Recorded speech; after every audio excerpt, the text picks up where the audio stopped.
Bienvenidos a Bullshit Social Sciences. Hoy tenemos un caso de chaleco de manicomio que es Hegel. Entiendo que los hegelianos van a poner el grito en el cielo de que no está bien leído, de que está mal interpretado.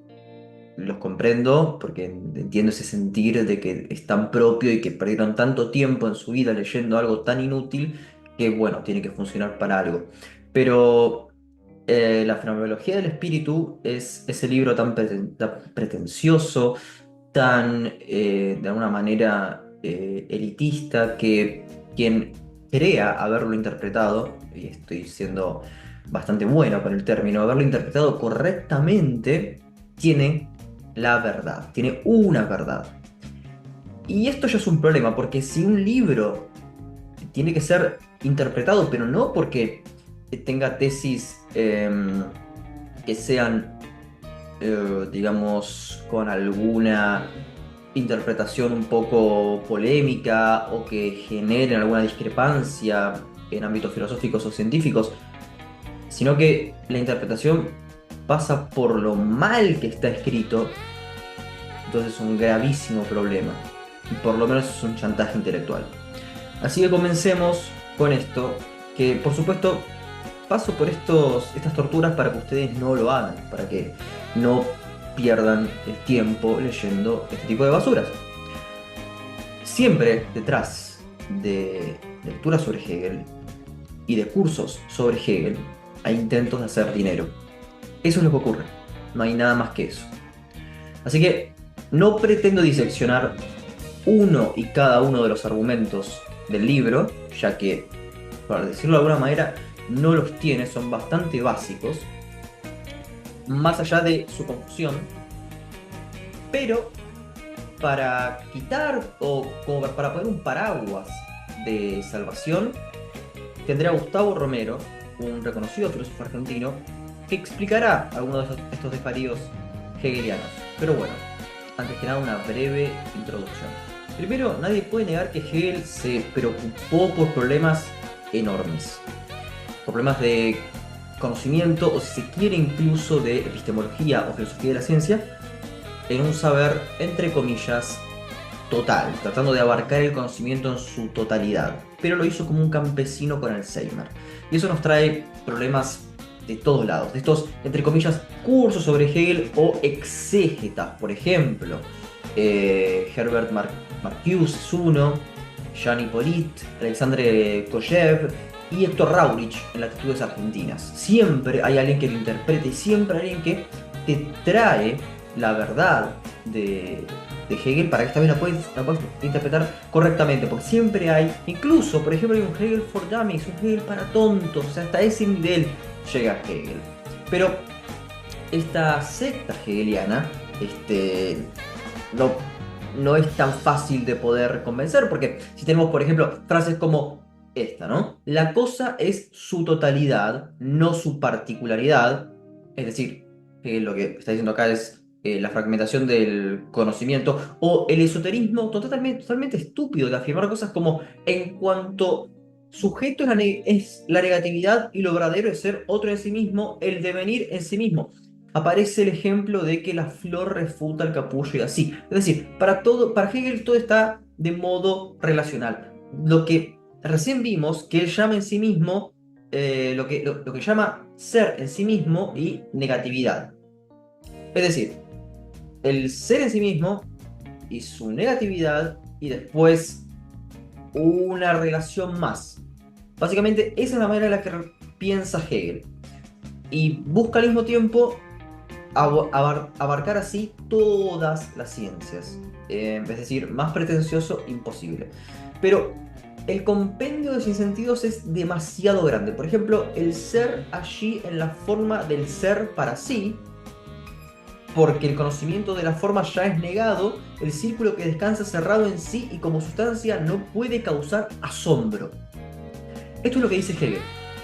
Entonces, uno se pregunta realmente si vale la pena diseccionar este tipo de cosas que lo que está diciendo es que, de nuevo, si decimos el ser allí en la forma del ser para sí, es decir, básicamente un objeto, una cosa que se encuentra en oposición a otra, en vez de decir eso, Después se dice, por el conocimiento de las formas ya es negado el círculo que descansa cerrado en sí y como sustancia no puede causar asombro. Es simplemente una tomada de pelo. Asombro me causa que esta idiotez haya cosechado adeptos.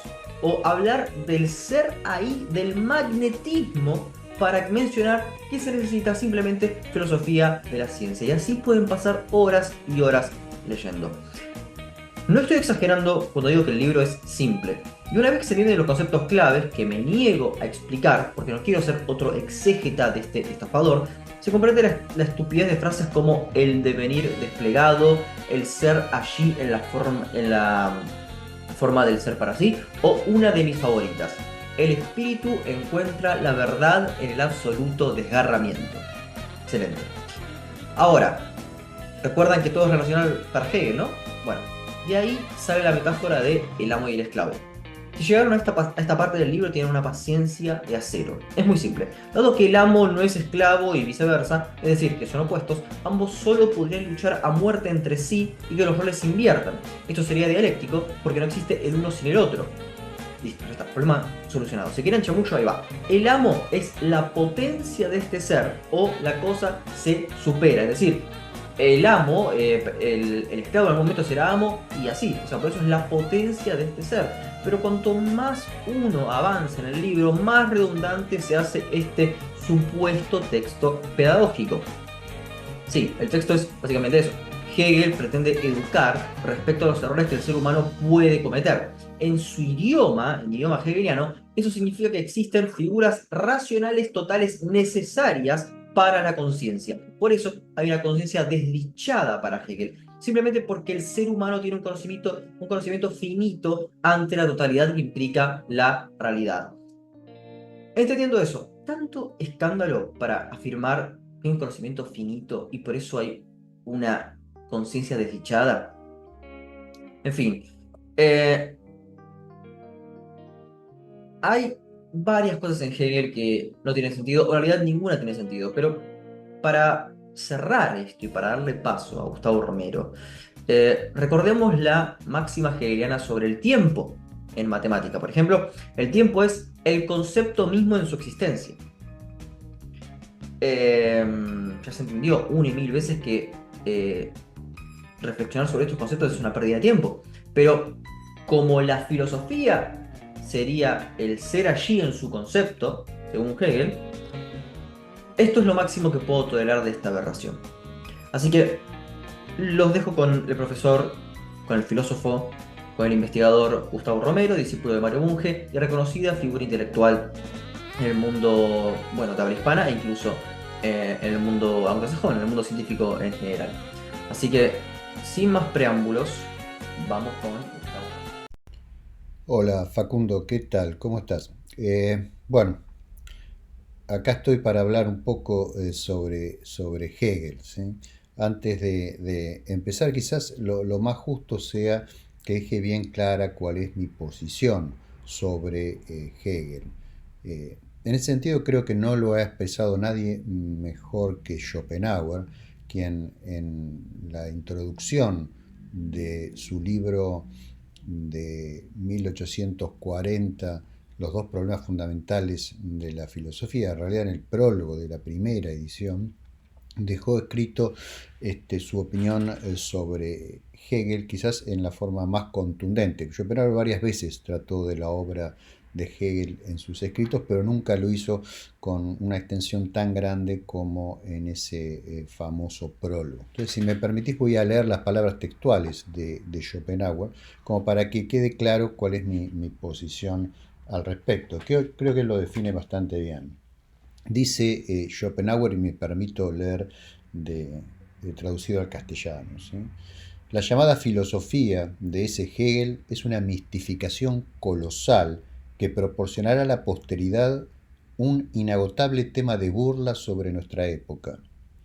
Una pseudo-filosofía que paraliza las capacidades intelectuales, asfixia todo pensamiento real y mediante el más sacrílego abuso del lenguaje coloca en su lugar la verborrea más hueca, más vacía de sentido, más irreflexiva y, como el resultado confirma, más embrutecedora.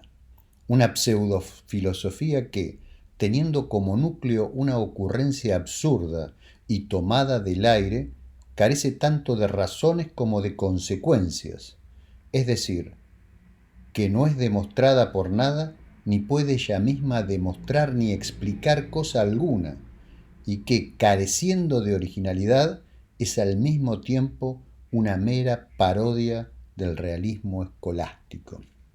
Y agrega unos renglones más abajo Schopenhauer, hablando de este summus philosophus, como se lo consideró en su época, diciendo que ha garabateado sin sentidos como ningún mortal lo hizo antes que él, de modo que quien pueda leer su obra más celebrada, la Fenomenología del Espíritu, sin llegar a sentirse como si estuviese en un manicomio, merecería estar en él. Bueno, creo que eso más o menos sintetiza mi opinión sobre Hegel. Ahora, uno puede preguntarse si Hegel fue semejante impostor, como dice Schopenhauer, por qué su influencia ha sido tan grande y, en mi opinión, tan nefasta. ¿Sí? O sea, la primera de las preguntas que vos me hacés es ¿por qué creo que el sistema filosófico de Hegel carece de sentido? Para responder a esa pregunta quizás hay que darle un poco de contexto a la situación de Hegel en la filosofía del siglo XIX y en relación a la filosofía que lo precedió, que es la filosofía del siglo XVIII y de la Ilustración. Los filósofos ilustrados, o sea, personas como Diderot, D'Alembert, como Voltaire, lo que se propusieron fue aplicar a las ciencias del hombre las mismas herramientas que en el siglo anterior Galileo, Newton, Leibniz habían aplicado a las ciencias formales y las ciencias naturales. Ellos pensaron que el conocimiento tenía un poder liberador para el ser humano y que podía llegar a servir para construir una sociedad mejor, libre de temor y libre de superstición, una sociedad basada en el conocimiento. En su aventura hacia tratar de implementar eso, los ilustrados, personas como Dolbach, por ejemplo, pensaron que si una pregunta puede ser claramente formulada, entonces esa pregunta admite una respuesta, utilizando los métodos de la ciencia.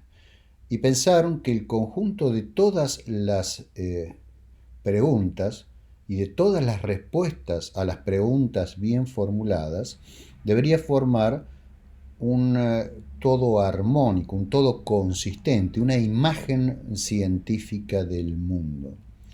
Bueno, contra esa visión claramente se rebelaron los románticos, que trataron de apartarse de la razón y de la experiencia para volver a una visión del mundo más basada en el sentimiento.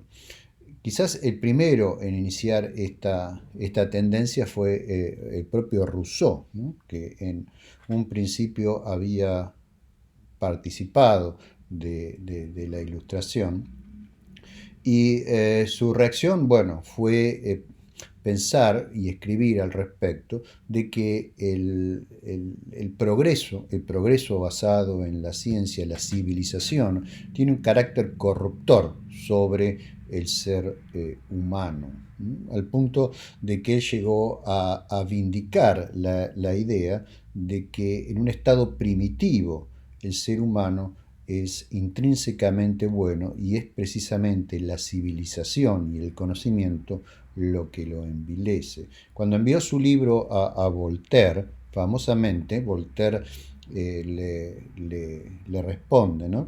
Es una anécdota muy conocida en la historia de la filosofía. Gracias, Señor, por el envío de su libro, le dice Voltaire. Jamás se ha puesto tanta inteligencia al servicio de volver a ser del hombre una bestia. Dan ganas de ponerse a caminar en cuatro patas luego de leer su opúsculo. En cuanto a mí, lamentablemente, señala Voltaire, he perdido la costumbre ya hace más de 50 años y es muy tarde para volver a ella. Atentamente, Voltaire. Bueno, esas primeras reacciones contra la Ilustración se vieron fuertemente amplificadas, sobre todo en Alemania, que fue un país donde la revolución científica penetró mucho más tarde y un país que se vio en cierta forma amenazado por el progreso científico que se veía en Inglaterra y también en Francia. Entonces no es de extrañar que muchos aspectos de la contrailustración surgieran en Alemania. Primero por parte de Hamann, por ejemplo, que utilizó las propias herramientas de la ilustración para luchar contra los ilustrados, en particular las herramientas del escepticismo metodológico de Hume. También Herder, con su énfasis en el localismo y en el hecho de que hay una pluralidad de verdades que son siempre relativas a el entorno social, económico, político, cultural, al cual en el ámbito de lo humano esas verdades hacen referencia. Y el primer Goethe, desde el punto de vista literario, con su famoso Werther, aunque después Goethe, cambiaría completamente de posición y se opondría a los románticos. Bueno, y otros varios más, al punto que en el ámbito de la filosofía, el último en defender la Ilustración probablemente haya sido Kant, ¿no es cierto?, que desarrolló una enérgica defensa de los ilustrados. En filosofía, en Alemania, la reacción romántica básicamente se ve encarnada en Fichte, y que es una reacción que viene de la mano también del nacimiento del nacionalismo alemán después de la derrota de Napoleón. Los famosos discursos de Fichte, por ejemplo, sobre la nación alemana, se enmarcan en ese contexto, y de Schelling y su filosofía de la naturaleza, que en realidad es una especie de mística romántica con un lenguaje exotérico. Bueno, en ese ambiente, de anti-ilustraciones, donde se empieza a formar Hegel. Y Hegel originalmente pretendía hacer una carrera universitaria. Sin embargo, durante mucho tiempo estuvo más de 12 años dedicado a la enseñanza en un gimnasio. Llegó a dirigir un gimnasio que es el equivalente de un colegio secundario en Alemania. Y fue en esas circunstancias donde escribió la fenomenología del espíritu. Lo que Hegel pretendió hacer, en mi opinión, es, sin decirlo abiertamente, minar la ilustración desde dentro, minar el movimiento ilustrado desde dentro. Él se para en la posición de alguien que continúa la obra de un ilustrado, o sea, de Kant. Él parte de Kant y utiliza la distinción de Kant entre el mundo como se nos aparece y la cosa en sí, para decir que esta distinción no tiene sentido, porque no tenemos forma de saber de la existencia de la cosa en sí, y entonces, si queremos avanzar en el conocimiento, lo único que podemos analizar son los fenómenos que se aparecen en nuestra conciencia. Entonces él, supuestamente en la fenomenología del espíritu, a lo que se dedica es precisamente a eso, a tratar de reconstruir una imagen del mundo a partir de los fenómenos que se aparecen a la conciencia. ¿A qué conciencia? Bueno, lamentablemente para nosotros, la única conciencia a la cual Hegel tenía acceso era la suya propia, y lo que encontró ahí fue de una estupidez inabarcable. Él creyó entender que los opuestos se se sintetizan, produciendo de esa manera una especie de avance de la comprensión de la realidad.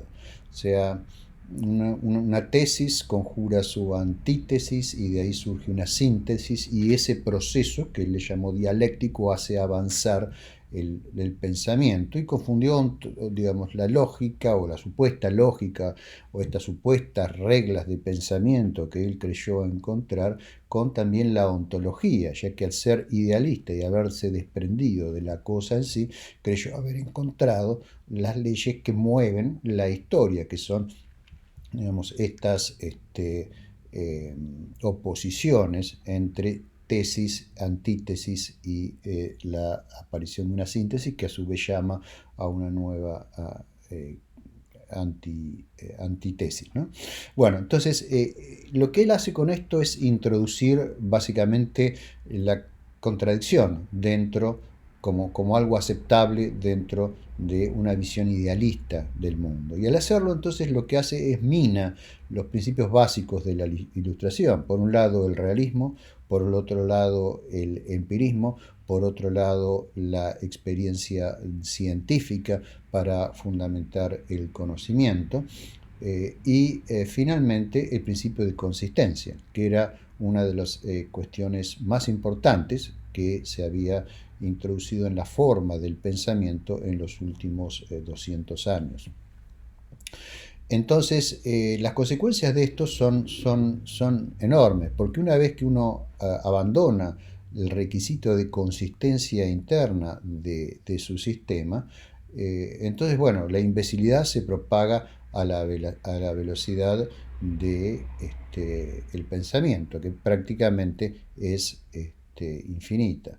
Y eso inundó todo su sistema de una manera que él mismo prácticamente perdió el control de ese sistema. Y la única forma de tapar eso fue utilizando un truco que es, digamos, por lo cual él creo ha perdurado en la historia del pensamiento, una de las razones por las cuales ha perdurado en la historia del pensamiento, que es transformar en una oscuridad absoluta lo que se quiere decir. Eso lo tomó en parte de Schelling, no fue el primero en hablar de una forma extremadamente oscura, pero sí llevó esa práctica a niveles que nunca antes habían sido vistos, disfrazando de profundidad simplemente la mera oscuridad y el absurdo más patente.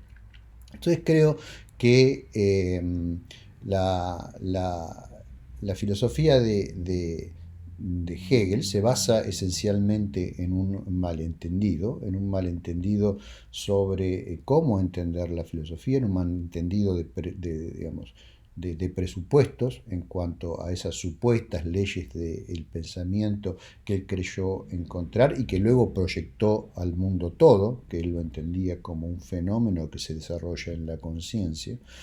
Y de semejantes absurdos no es de extrañar que pudiese sacar cualquier conclusión y que sus seguidores pudiesen sacar también cualquier conclusión. Claramente de una contradicción se infiere cualquier cosa, y de ahí que a Hegel se le ha hecho decir cualquier cosa también. De esa oscuridad pueden sacarse cualquier conclusión.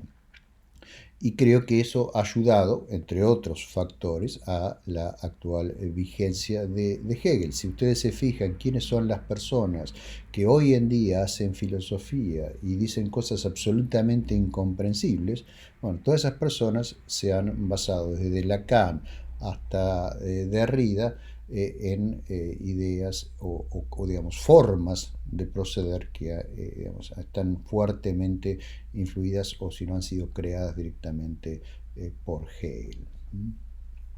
En cuanto a la segunda pregunta que me hace Facundo respecto a cuáles han sido los mayores perjuicios de Hegel al pensamiento, bueno, yo creo que esta idea de confundir lo que él creyó que era la dinámica de su pensamiento, la lógica, como él le llamó, sin entender absolutamente nada de lógica, con la dinámica de los procesos naturales, o sea, confundir lógica con ontología, llevaría a, digamos, graves problemas en lo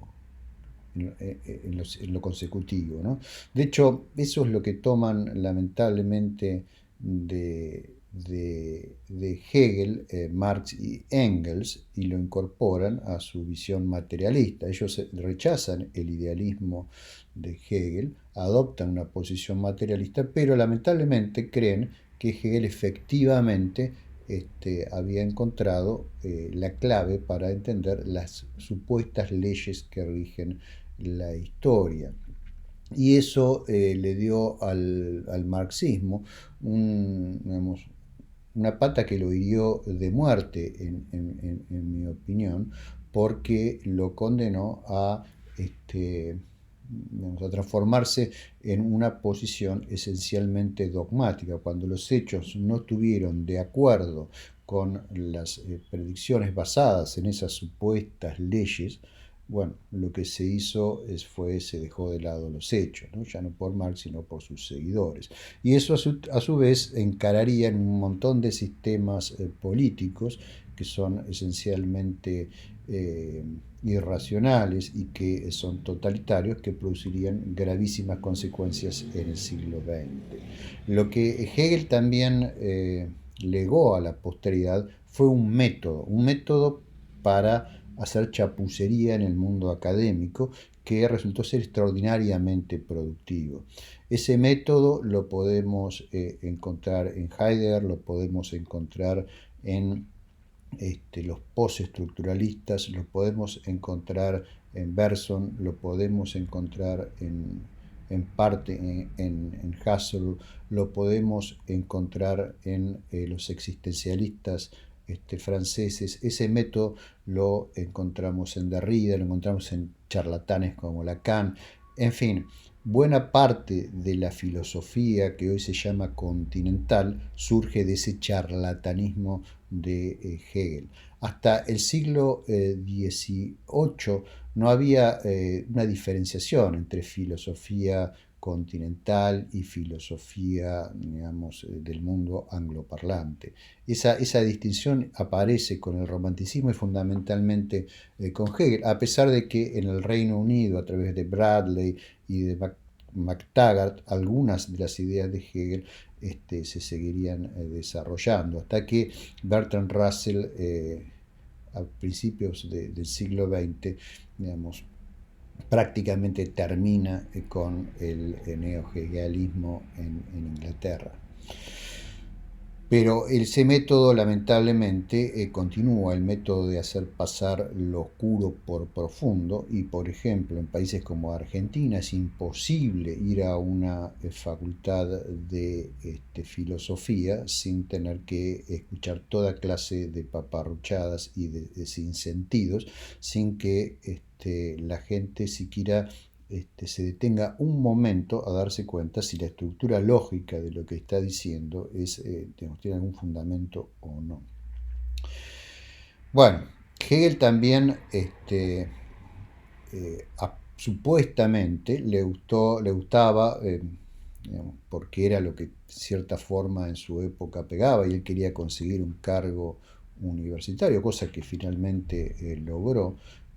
Le gustaba invocar la ciencia, a pesar de que no entendía absolutamente nada de ciencia, como queda claro, por ejemplo, en sus intentos de definir calor y otras propiedades termodinámicas, cosas que en su época estaban ya bien entendidas, pero que claramente él en esas definiciones demuestra que no comprendía absolutamente nada de ciencia, pero le gustaba utilizar un vocabulario científico florido como para darle alguna legitimidad adicional a su discurso extremadamente oscuro. Esa tendencia también hoy en día sigue siendo utilizada y es parte del nefasto legado de Hegel.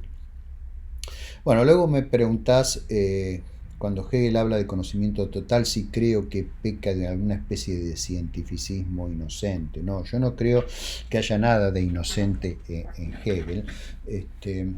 Hegel aspiraba al conocimiento total porque esperaba sacar ese conocimiento de su cabeza, no de la experiencia científica, ¿no?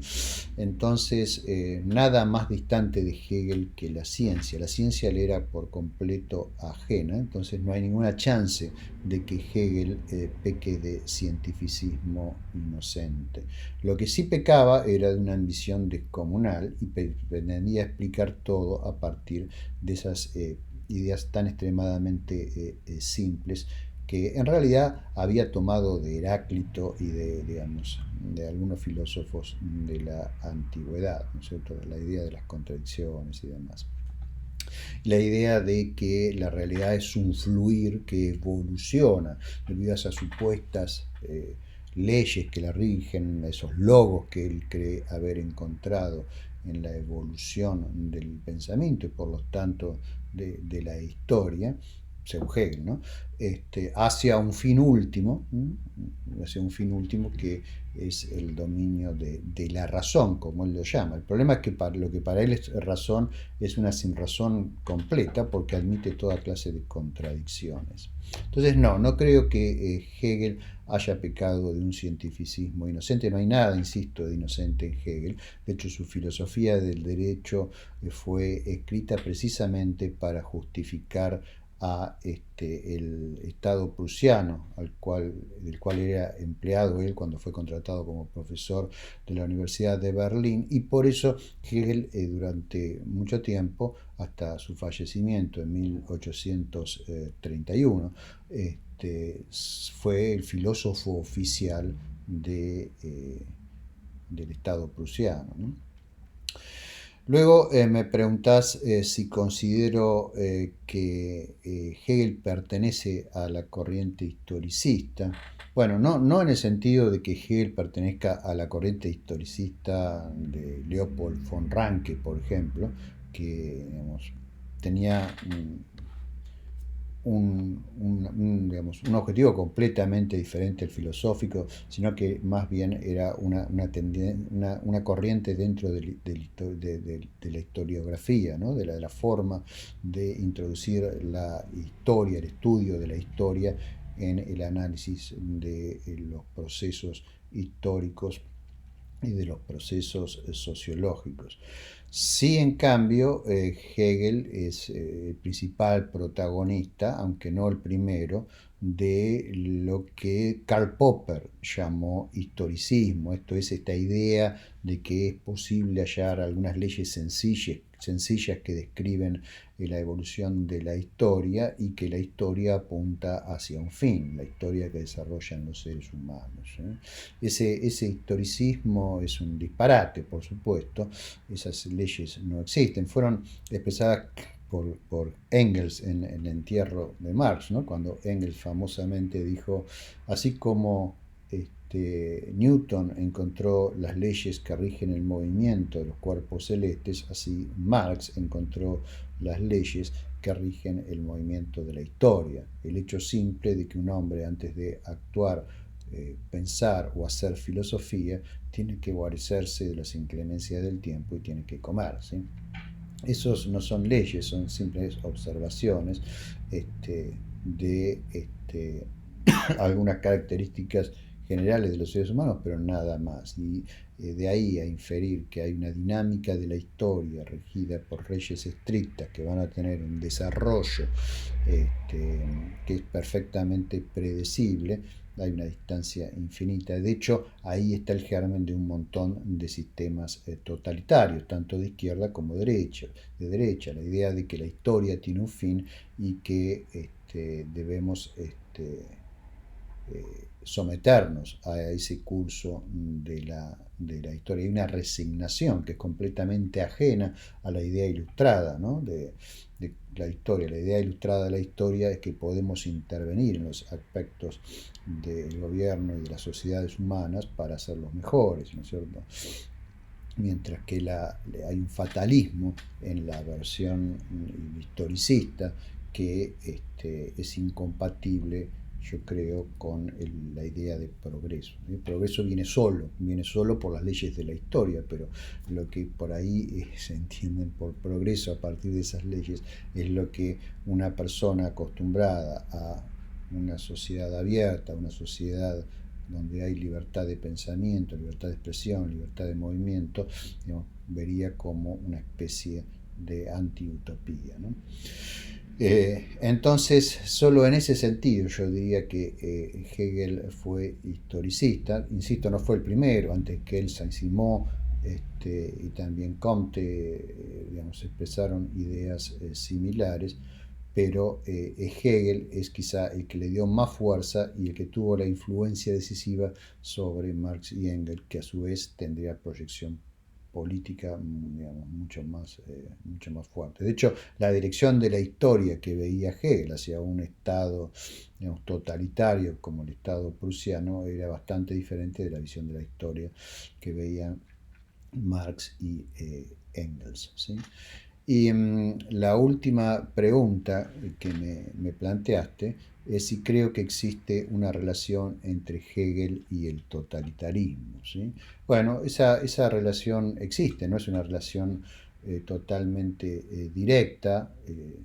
Digamos, el Estado prusiano en su momento, si bien era un Estado autoritario, no era un Estado totalitario.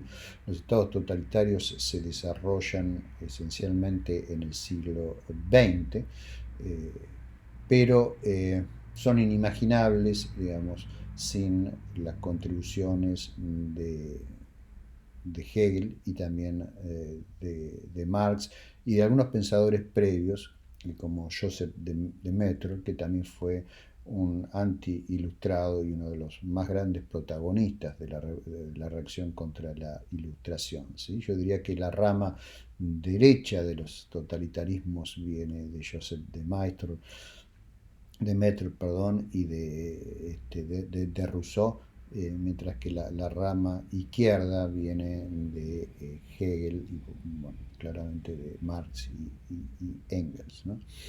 Eh, lo cual no quiere decir que Marx no haya hecho aportes valiosos, ¿no es cierto?, en teoría económica y en sociología, pero aportes de protociencias, ¿no? De, a disciplinas que estaban en su nacimiento.